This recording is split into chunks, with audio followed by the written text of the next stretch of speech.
consume only museum content online.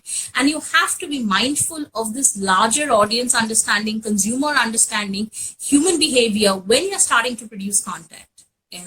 Because your content has to seamlessly fit into people's lives. People are not going to be changing their life patterns to consume your content. So it's important to start seeing that. I do, however, believe there's an opportunity for late night content, because a lot of the viewing habits, if you start looking at people, we tend to be doing it a little post dinner. Maybe the little work you've had, so there could be an opportunity to open up late night programming online as far as art and culture is concerned. And it'll be interesting to see what we do, because I know, just as a sort of anecdotal references, you speak to people, you speak to relatives, and everyone who's, watching a lot of content post dinner, definitely, or they're catching up on their daily content post dinner. So I think there's room to do late night content there. I see. Yeah. Just like radio has bands, so maybe we will start seeing, radio has programming bands, or television has a, programming planning. I think even on social media, you could start seeing some bits of that right now. Yeah. Yeah, definitely. Actually, I think my questions are over, but let's look at the comment whether there are any question or not. I believe heritage needs to be open to the masses. The art had always been in the preview of high classes. Art was their taste till the previous century. So, in a few days, must be changed this. Yeah, we are trying to change it. Then. Hashtags in developing countries are followed with purpose, especially when it's museum. So about this, I have a point that it is saying that hashtags mostly have a purpose. I mostly check the trends in India, and mostly as I think developing countries, as he mentioned, it is related to politics. But hello, are you there? Okay, but the purpose, I was thinking that museum objects. Hello. Yeah, it's fine. Museum objects are not only for, inspiring us. Museum objects are not only, know the history. Museum objects are also for the solution for the today demands of the people. We can suggest through the, this is the experience of human being lives that we can influence by that and suggest some solution. As I think by I think it was last week or something like that, I have shared a podcast related to toilet paper crisis. And as you may know, in Asia, in India, in Iran, we don't have this crisis because we have a tradition of washing rather than using toilet paper. Why other people don't use it? Why just don't release these kind of pressure are human? So let's move to the next comment or question. I don't think so. There is any. Okay. Do you have any point to mention or any question? I think the point that you made, even about the toilet paper, I think it's interesting to start also thinking about the collection and the content in the larger context of the social reality. It's important to start looking at content from the lens of what is of relevance to the people right now. Because it's also an opportunity right now for cultural organizations and museums to start actually living and manifesting why they're relevant to a society. I think right now it's less about what's the specifics of their collection, on what's the specifics of the activation that we're trying to do. I think that will take a back seat. I think this is the opportunity for us to say why the world needs museums, why do we need cultural organizations. And I think it's also about trying to sort of live. I wouldn't even say define, because on paper, in some measures or the other, you have that role already defined. But it's right now the moment to actually live that reality of why is a museum necessary, because you're part of the larger society or the larger community, and you have the mandate as an institution to make sense of what is evolving as history. Tomorrow's history is what we are living today. And therefore, it's not just about looking at what we have in our already existing collection, but it's also about curating people's experiences. I think the Museo Camera, for example, has been asking people to sort of document their experiences under lockdown. I think that's an interesting example of participation. I know even in other examples, we have seen museums ask people to participate in art challenges and all, and that's a great beginning.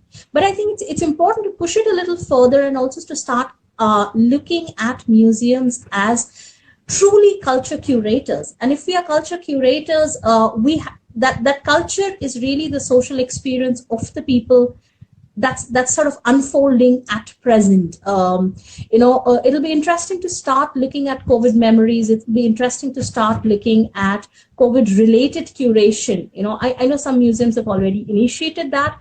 I haven't seen enough in India yet, of how are people sort of living under lockdown. And I think I would be really interested in looking at content around that space also. It's because I think right now when you're looking at organizations, it's less about the organization. It's a lot more about the community within which that particular organization or that particular institution resides. And that would be interesting because, the lived experience, let's say, even in the context of Iran or India, would be very different. The lived experience in China would be very different. The lived experience in Japan would be very different.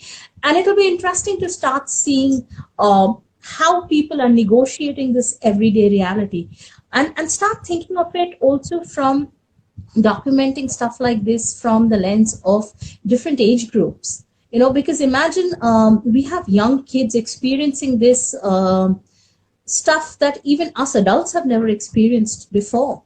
And it's interesting to look at this new reality from a child's eye. Is it just a holiday? Is it just a picnic? Or is it just a prison because they can't also go out to play and all? It's interesting to start looking at it because you are going to be influencing a lot of that reality, and museums have, I believe, a role in helping people make sense of this. So I would like to see more conversations around what's going on. How do we make sense of this? And also related to that, I think I do see some conversation, but probably there's room for more conversations around mental health and positive well-being, because there's just so much stress that we are all under. And culture, art, history also offers us a way of escaping that momentary lockdown that we are in, by just providing us some sort of momentary relief also. So it's also probably room to start looking at comedy content. I think, I haven't seen necessarily all museums do it, but for example, the National Cowboy Museum, gave their social media handle to their security in charge, and that's been a roar. So Tim posts his own commentary on what he's seeing around, how he sees the museum content.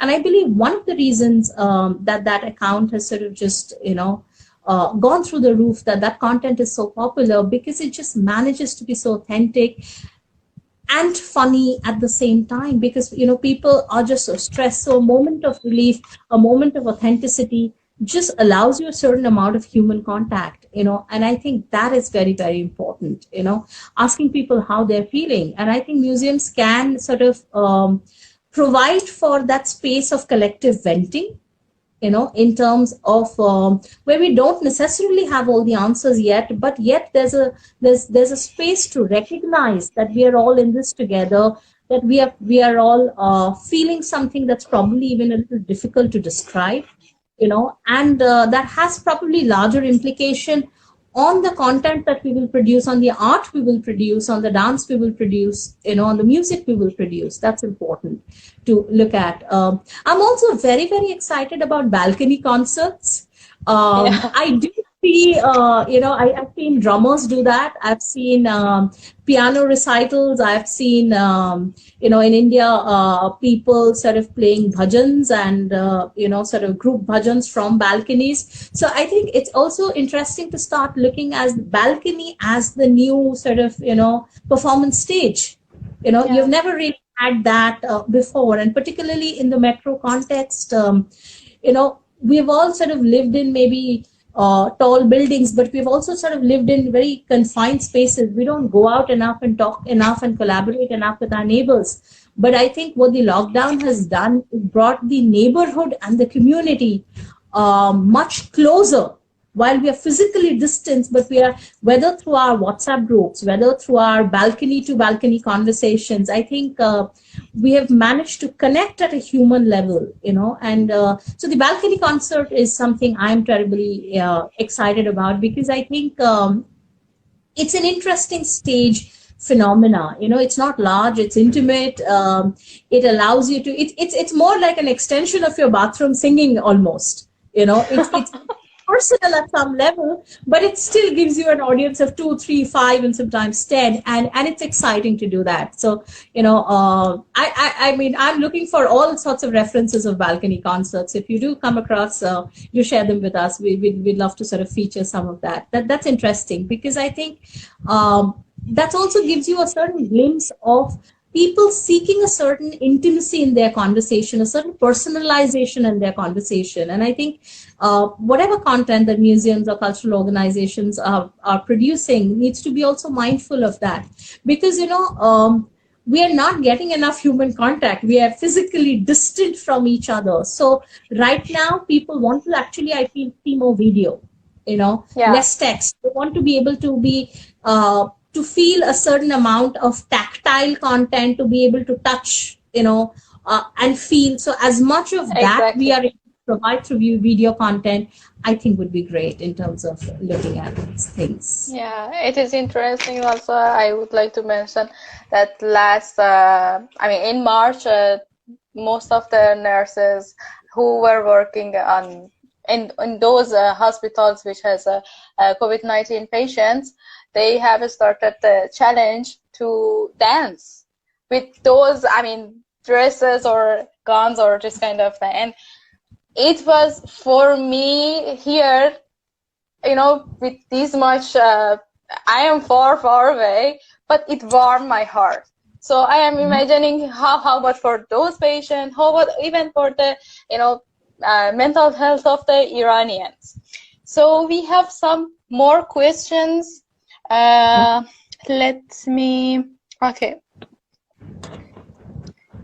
Making bread at home is the most memorable experience for Iranians. Oh yeah, because same as India, we don't have roti, chapati. Mostly there are lots of bakeries in every neighborhood. So making bread and also baking cakes is the trend in Iran nowadays. So people became artists. and we hope that's exactly the point that I'm making. So everyone's found their inner master chef, and if you're like, for example, since baking bread seems to be sort of the new it thing for everyone, for museums to start, probably, even if it's an online exhibition of bread. So for example, I don't know if you're aware, there is a museum of burnt food, for example. I think it's an American museum, if I do recall. It would be so much interesting to sort of also collaborate and see where some of these goes. And I think, platform like yours or mine, which are not necessarily museum affiliated, but they're related to museum, but we're not affiliated to a particular museum. I think these are interesting spaces to put up content like that. also that are that are people centric, you know, and Yeah. what people are doing, because it's also about curating COVID related memories at